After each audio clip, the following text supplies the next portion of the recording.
बीड जिल्ह्यामध्ये केज तालुका आणि केज तालुक्यामध्ये उतरेश्वर पिंपरी हे छोटस गाव. या गावामध्ये भीमाशंकरगिरी नावाचं जोडप उतरेश्वराची सेवा करत होत. सदा चाले भजन कीर्तन, सदा चाले भजन कीर्तन, कीर्तनासी धावती जन, कीर्तनासी धावती जन. पिंपरी गावचा महिमा थोर, महिमा थोर जिराजी, महिमा थोर जिराजी, महिमा थोर जिराजी.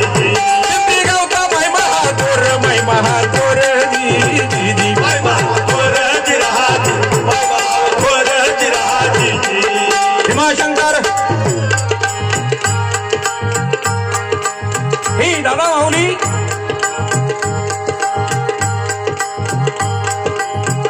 उतरेश्वराची सेवा करायची. परंतु भक्तांनो संतान नव्हतं पोटाला, संतान नव्हतं पोटाला. जोडप गेलं आळंदीला, जोडप गेलं आळंदीला.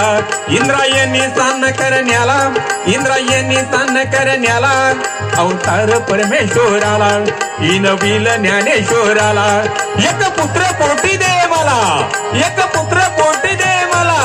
समाजाचा उद्धार करण्याला, उद्धार करण्याला जिराजी, उद्धार करण्याला जिराजी, उद्धार करण्याला जिराजी. समाजाचा उद्धार करण्याला, उद्धार करण्याला जिराजी, उद्धार करण्याला जिराजी, उद्धार करण्याला जिराजी. आणि इंद्रायणी मध्ये अंघोळ करत असताना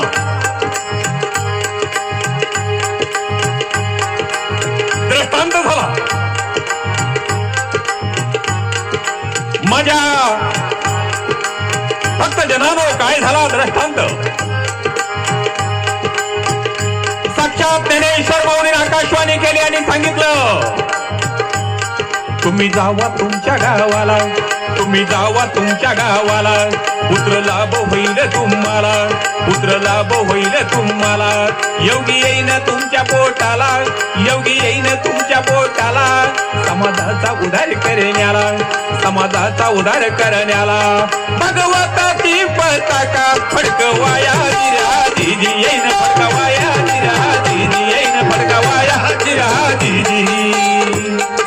आणि दृष्टांत झाला. आणि हे जोडप परत पिंपरीला आलं. आणि पिंपरीला आल्यानंतर 9 मास 9 दिवस त्या मातेला गेलं. आणि मातेच्या पोटी गुंडच बाळानं जन्म घेतला. आया बाया घेती आला बला, आया बाया घेती आला बला. वर्षाचा थाट काही केला, वर्षाचा थाट काही केला. साक्षात ज्ञानेश्वर जन्मला, साक्षात ज्ञानेश्वर जन्मला. आळंदीच्या त्या माऊलीला, आळंदीच्या त्या माऊलीला. ज्ञानेश्वर ठेवलं नावाला, ठेवलं नावाला जी.